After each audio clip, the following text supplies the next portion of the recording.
Madam Chairperson, my distinguished fellow panelists, ladies and gentlemen, I'm truly grateful to Dr. Vaidya Subramaniam for inviting me to Shastra, another occasion hosted by Sastra and the Hindu.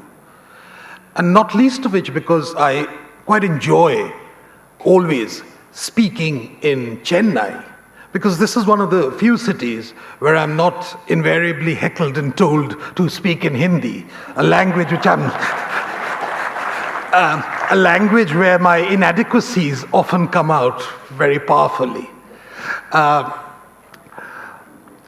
Just before we came down to the stage, I was privy to a very, very interesting discussion being conducted by the Tamil majority in this in this panel. And the discussion was fascinating because the discussion touched on various things. Discussion touched on the legacy of M.S. Subbulakshmi. The discussion touched on the affairs of the Kanchi Mutt and similar things. And this is a discussion you would not get in Delhi. Not least of which is because Chennai is a very rooted city. It has a powerful sense of its own identity. And when Sita, he and I, we went to the same college, so he'll pardon me if I don't refer to him by Mr. Yechuri, despite his elevated status in the hierarchy of comrades. So when Sita talks about how the various chants of the Indian army, and he spoke about Bole Sonyal, Sat Sri Akal, he could have talked about Jai Gorkhali. He could have talked about the Maratha regiment, which talks about Maharaja Chhatrapati Shivaji ki Jai. These are various chants which are taken up. And they reflect a certain ethos. The ethos of India. Madam Chairperson, in your introductory remarks, you spoke about the stimulus provided by the graveyard and the stimulus provided by the vineyard. I thought it was a wonderful analogy. In large circles, the discussion which we were having upstairs, I was just a passive observer of that, would have been called the stimulus of the graveyard. Because it's talking about a past. It's talking about something which goes back to antiquity. That would be the stimulus of the graveyard. Now, what would be the stimulus of the vineyard would be something more heady. Would be if you sort of shout your hands and shout Azadi and you shout Bharat ke Barbadi. Translated, the destruction of India. Now, I thought the common basis of the idea of India is believing in India. You cannot have an idea of India or ideas of India if it starts off with the premise that there shouldn't be an India. That's why I'm a little puzzled when the idea of India is often referred to in the singular. Because that distorts the process. Firstly, should India have an idea? An idea.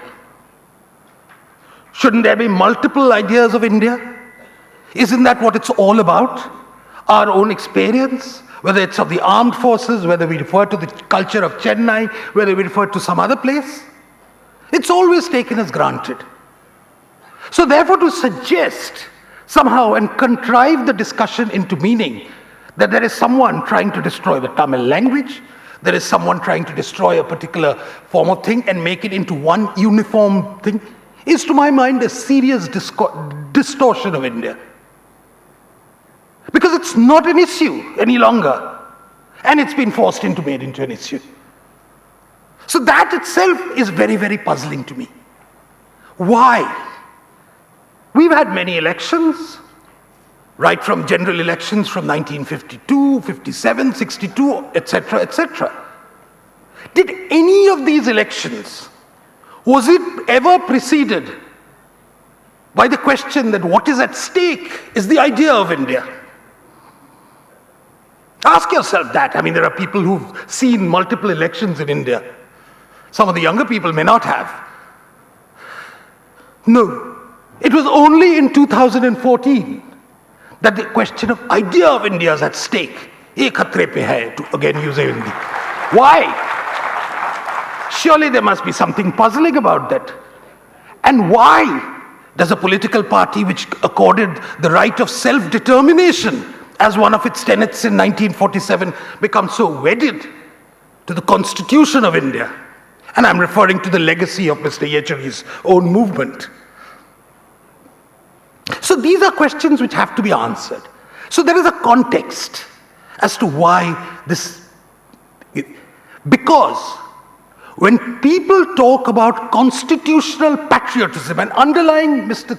Yechuri's speech was this belief that the whole issue of India is not an emotional one. It has gone beyond the Treaty of Westphalia, and it is now something which is a juridical come constitutional process. That's, to summarize his argument, that was at the heart of it. Why is this coming up incessantly? Is it coming up? Sorry, Sita, did it distort you? Yeah, thank you.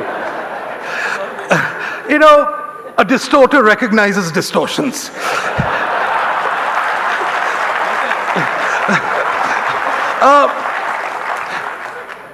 I'm sure Mr. Yechuri will get his turn at a rebuttal at some subsequent point. That much is there. The question arises, you know, we have the notion of ideals is not new. Throughout history, and even if we take Indian history, there's been notions of what constitutes an ideal India. In some of the ancient texts, the notion of ideal would be Swarg. You know, the afterlife, moksha, some people would say you achieve that, that's your ultimate liberation. It's very much rooted in our tradition. Putting it into more political context, Gandhiji used the term Ram Rajya. A clever copywriter added Achhe Din. So all of these, in some way, talk about a very nebulous idea of what constitutes the ideal. And to some extent, some people would say, well, the ideal comes when nobody goes hungry. Everybody is educated. I don't think there's anybody who would ever say that those ideals are not relevant to our present condition. Therefore, when Baba Saheb Ambedkar, in 1949, spoke about this being just a first step, he was absolutely right. That was a first step, and that's an ongoing step of how a process of self-improvement, material self-improvement and other forms of self-improvement is a part of it. But again, the notion of ideal is never static. What was ideal at the time of Gautam Buddha would not be constituted as ideal today. We have moved on, we have accepted some, we have rejected ideas. It's a dynamic process. So, the notion of just the fact that we should give education to everybody, there should be decent health care, that nobody should go hungry, that there should be certain dignity for women, for all for gender equality, that there should be a right to beliefs, I think is very much a part of the right. But if you're going to read, but what is Indian about it? That's an interesting question.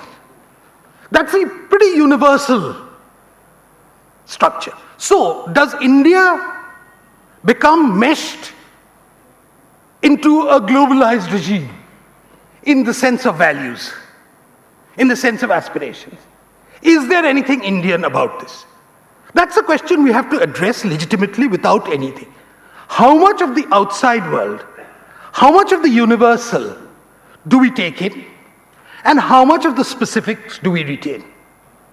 And that's the question, because ultimately, and this is a fear in a lot of people today, that in these debates, what is specific about India is increasingly getting lost.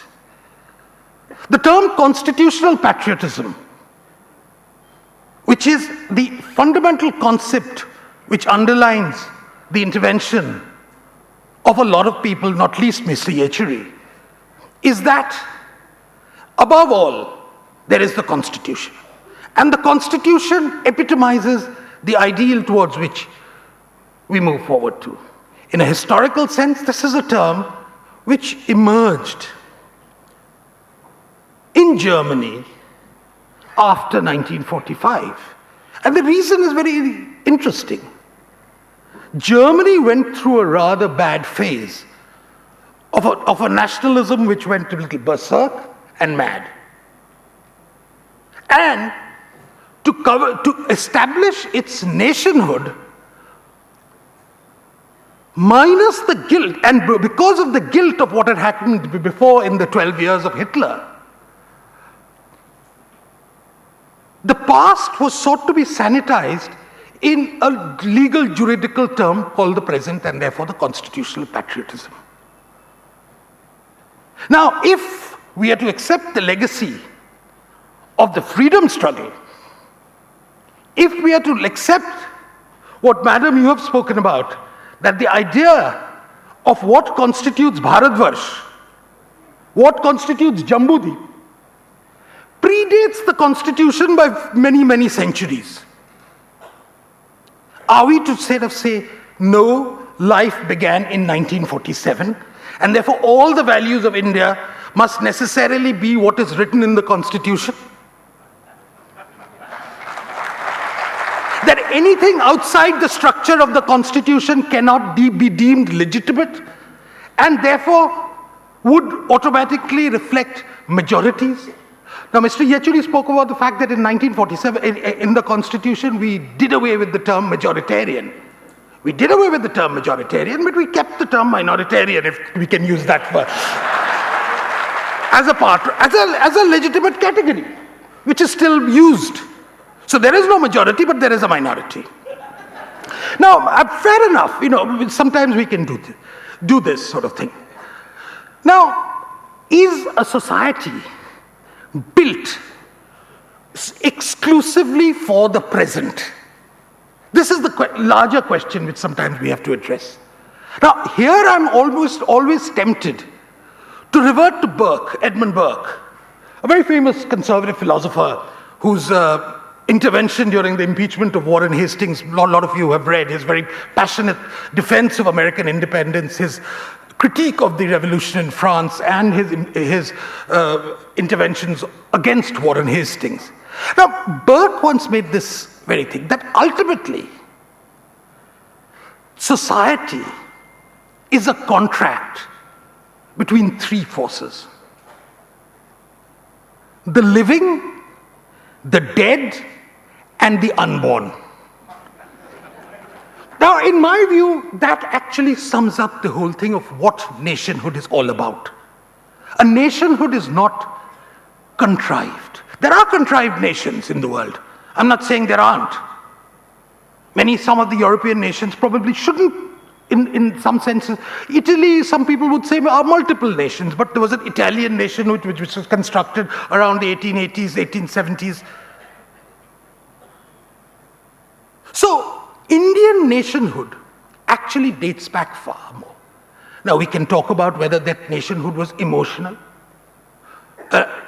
There is a term called the sacred geography of India, which some very distinguished academics have written about, which talked about the Indian unity being actually established on the basis of pilgrimage centers. Now, that's one idea. I'm not saying that's the only idea.